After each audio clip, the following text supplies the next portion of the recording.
Just students, most of the students जो CSS के अंदर सीएसएस ऐसे को पास नहीं कर पाते, उसकी जो एक रीज़न होती है वो उनका क्वालिटी मटेरियल और पैराग्राफ का स्ट्रक्चर जो होता है वो सही नहीं होता।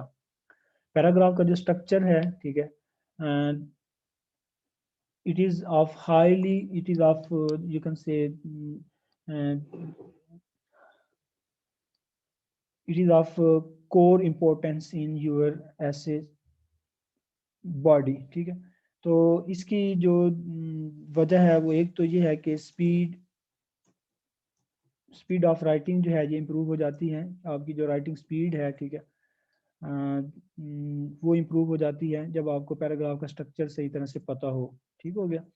सेकंड, पैराग्राफ का स्ट्रक्चर जो है जब आपको पता होगा तो एग्जामिनर, जिसे आप फ्लो कहते हैं, ठीक है, जिसे आप कोहेरेंस कहते हैं, वो जो है पैराग्राफ के अंदर बिल्ड हो जाती है जब आपको पैराग्राफ का स्ट्रक्चर जो है वो पता हो। ठीक हो गया। और थर्ड, कि जब आपको पैराग्राफ के स्ट्रक्चर का पता होगा, इट मीन्स कि you know the quality, you know about the quality material. ठीक है। जब आपको पैराग्राफ के स्ट्रक्चर का पता होगा कि पैराग्राफ में किन किन चीज़ों को कहाँ कहाँ पुट करना है, इट मीन्स कि you are giving quality material to the examiner. ठीक हो गया। पैराग्राफ का स्ट्रक्चर के अंदर ये होता है कि सबसे पहले आपने टॉपिक स्टेटमेंट लिखनी है, टॉपिक सेंटेंस लिखना है। ठीक हो गया। टॉपिक सेंटेंस का मतलब ये होता है कि जो आपने आर्गुमेंट आउटलाइन में लिखा है उसी के ऊपर आपने एक सेंटेंस देना है, जिसे आप टॉपिक सेंटेंस लिख देंगे कहते हैं। उसके बाद आपने जो है टॉपिक सेंटेंस से रिलेटेड जो है आपने सपोर्टिंग डिटेल्स देनी है, सपोर्टिंग आर्गुमेंट्स या सपोर्टिंग डिटेल।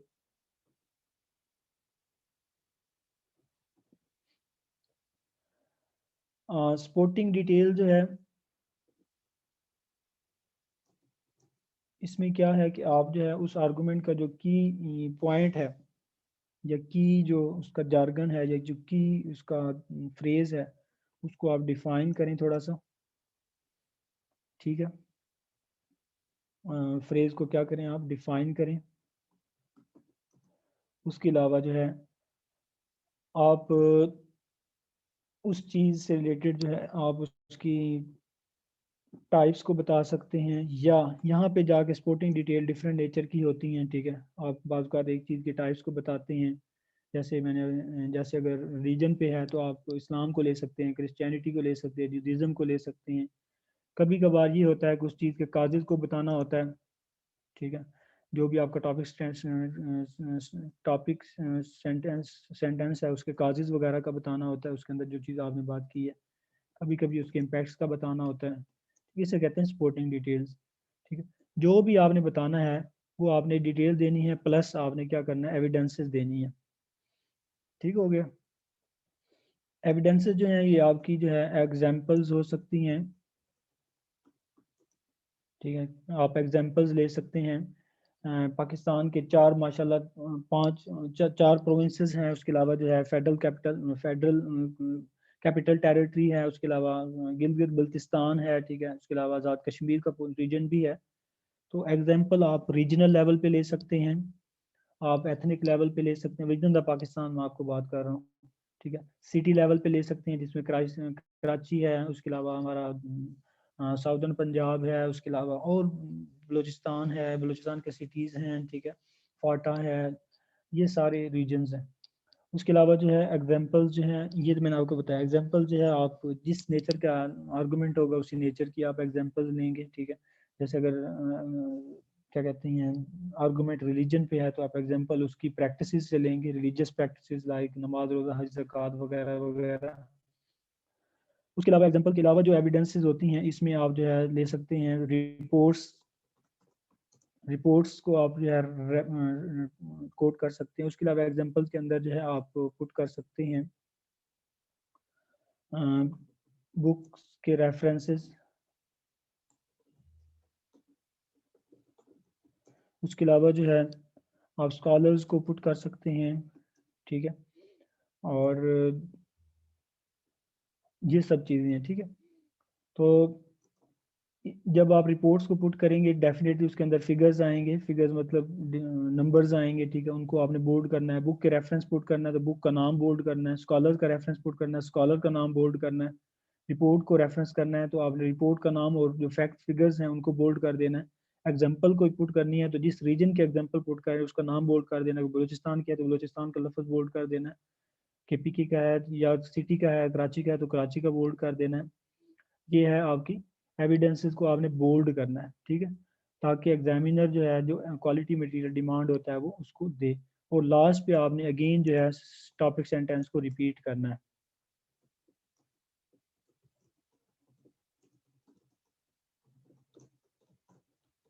ठीक हो गया। टॉपिक सेंटेंस को रीफ्रेज करके रिपीट कर देना है। रीफ्रेज का मतलब किसी और तरह से उसको लिख देना। This will be your start and end of the paragraph. समझ आ गई है? अब मैं आपको इसकी एग्जांपल्स दिखाता हूँ। ऐसे आपका what is wrong with our education, ये मेरे एक स्टूडेंट का ऐसे है, उसने लिखा हुआ है, ठीक है। इसके अंदर जो है मैं आपको दो पैराग्राफ्स जो है वो दिखाता हूँ। सबसे पहला जो पैराग्राफ है वो फर्स्ट जो है उसका मैं थोड़ा सा आपको एनालिसिस करवाता हूँ। बेसिकली ऐसे किस पे है, what is wrong with our education system, मतलब हमारे एजुकेशन सिस्टम के फ्लॉज क्या हैं। First of all there is an excessive polarisation at the school level. ये उसका जो है क्या है, ये उसका जो है फर्स्ट आर्गुमेंट है बेसिकली। ये टॉपिक सेंटेंस है, ठीक हो गया। ये क्या है आपका टॉपिक सेंटेंस है,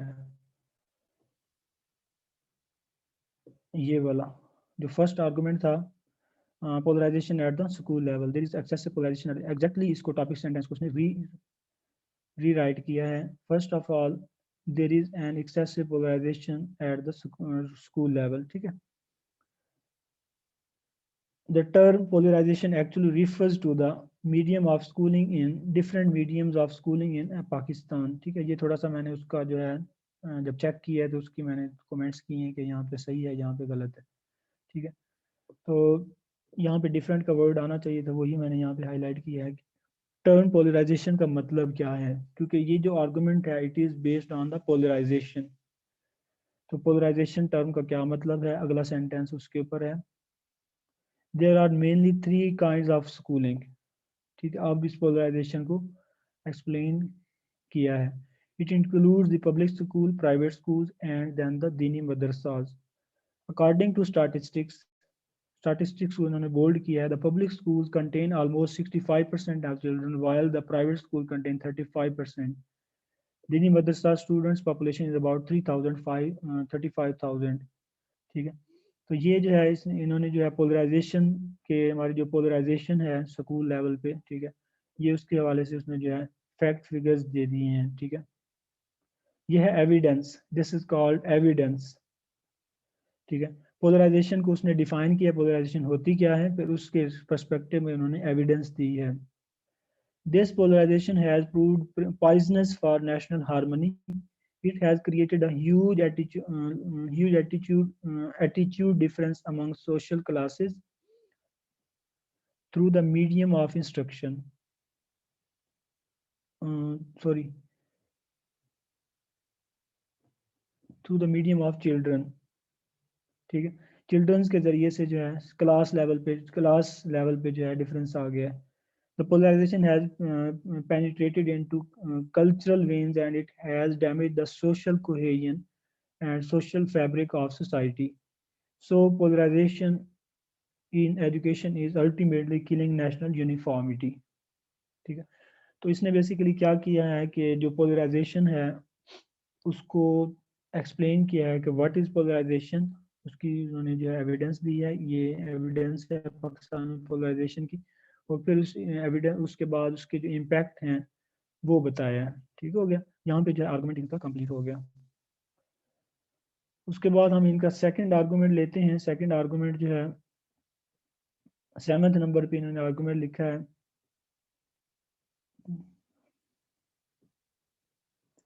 पहले मैं आपको इसका 7th नंबर पे आर्गूमेंट जो है वो दिखाता हूँ, फिर उसको कैसे उन्होंने बिल्ड किया वो भी दिखाता हूँ। There is no accountability and supervision process in this department, ठीक है। एजुकेशन डिपार्टमेंट के अंदर क्या है, अकाउंटेबिलिटी और सुपरविजन नहीं है। चलें जी, इसको इन्होंने जो है जब एक्सपेंड किया है तो वो उन्होंने लिखा है seventhly, there is no accountability and supervision process in this highly significant department. Accountability and supervision, like other government departments, are also very demanding for education. The accountability of the allocated budgets and the supervision of the teachers and other staff can change the fate of education in Pakistan. Accountability किसके लिए ज़रूरत है? उसने लिखा है कि allocated budget के लिए ज़रूरत है, टीचर्स के लिए supervision की ज़रूरत है और स्टाफ के लिए ज़रूरत है. उसके बाद इन्होंने क्या किया है, एविडेंस पुट किया है. अनाटोल living in his book Pakistan a Hard Country has very clearly and secondly soundly defined the roots of nepotism or kinship in Pakistan. कि जो अकाउंटेबिलिटी नहीं है उसकी वजह क्या है, यहाँ पे अकाउंटेबिलिटी के कंट्रास्ट में क्या चल रहा है, नेपोटिज्म और किनशिप चल रही है, और इसकी वजह से हमारा जो सिस्टम है तबाह हो चुका है. Because of absence of accountability, there is a culture of nepotism and kinship. He said if water is H2O, then kinship in Pakistan is P2K. This kinship destroys supervision. The teachers are not transferred and they have developed a feudalistic hold on their schools, like in rural Sindh and Balochistan. ठीक है, ये इन्होंने जो है उस accountability को further explain किया है कि ट्रांसफ़र जो होती है टीचर्स की वो नहीं होती, और उन्होंने जो है एक फ्यूडलिस्टिक किस्म का जो है वो अपना होल्ड बना लिया. और कहाँ बनाया है? बलोचिस्तान और रूरल सिंध में. They are not accountable for what they teach. Next उन्हें जो है ट्रांसफ़र के बाद जो है even they are not accountable for their teaching, and in this way reading is discouraged among students and no social and moral values are created among them. अब यहाँ से इसके इम्पैक्ट थोड़ा सा बताया है कि स्टूडेंट्स के ऊपर क्या इम्पैक्ट पड़ता है इसका. So it is the threatening fact in the education of Pakistan. अब इस पैराग्राफ के अंदर क्या है कि देखिए ग्रामेटिकल मिस्टेक या इधर उधर की मिस्टेक तो हों या ना हो, लेकिन इस पैराग्राफ की जो फ्लो है दैट इज़ यू कैन से कि एक्सेप्टेबल. क्या आर्गूमेंट है उसकी जो है एविडेंस है, ठीक है, और उसके अलावा जो है उसकी एग्जाम्पल है, ये भी एविडेंस है, ठीक है. तो जब आप एक आर्गूमेंट को एविडेंसेस के साथ पुट करते हैं और इसमें तो आपका आर्गूमेंट एक्सेप्टेड होता है. नेक्स्ट जो इम्पोर्टेंट बात वो ये है कि इस आर्गूमेंट के अंदर किसी किस्म का रिपीटिंग सेंटेंसेस नहीं है. आर्गूमेंट इज टोटली जो है इन अ फ्लो, और इसके अंदर जो है किसी किस्म का कोई रिपीटिंग सेंटेंस नहीं है. ये नहीं है कि एक बात को दोबारा से उल्टा करके पेश कर देना, फिर उस बात को दोबारा से सीधा करके पेश कर देना. मोस्ट सारे स्टूडेंट्स जो है आर्गूमेंट्स के साथ ऐसा ही करते हैं, ठीक है. तो आर्गूमेंट्स के अंदर किसी किस्म का रिपीटिंग रेपिटिशन नहीं है. आर्गूमेंट स्टार्ट होता है अकाउंटेबिलिटी पे, और अकाउंटेबिलिटी का जो लेवल है वो बताया है, और उसके बाद जो है किस स्टेज पे जो है वो मतलब कि किस सेंस में अकाउंटेबिलिटी नहीं है उसका जो है एविडेंस दी है कि ये बुक का एविडेंस दी है, ठीक है. उसके अलावा जो है उन्होंने एक और एविडेंस दी है, रीजनल लेवल पे एविडेंस दी है, ठीक है, बलूचिस्तान वगैरह की, और एट द एंड उसके कुछ इम्पैक्ट बता के आर्गूमेंट को कंक्लूड कर दिया. ठीक हो गया. तो this is the way you have to you can say के राइट योर आर्गूमेंट्स, ठीक है. तो ये मैंने आपको जो है structure of a paragraph, good and और क्वालिटी पैराग्राफ का स्ट्रक्चर क्या होता है वो मैंने आपको बताया. जब आप इस तरह का स्ट्रक्चर माइंड में रखेंगे आपकी स्पीड ऑफ राइटिंग बेहतर होगी, फ्लो कोहेरेंस बेहतर होगा, क्वालिटी मटेरियल समझा जाएगा, और this is the you can say overall structure of the paragraph. बहुत से स्टूडेंट्स जो सीएसएस में फेल होते हैं they don't even know how to write a paragraph, ठीक है. उनको पैराग्राफ लिखने का बेसिक स्ट्रक्चर ही नहीं पता होता, ठीक है. तो एग्जामिनर उनका पैराग्राफ पढ़ते ही जो है दिमाग सर पकड़ के बैठ जाता है. Never do so. आपको जो है हर चीज़ के बारे में क्लियर कट होना चाहिए, पता होना चाहिए.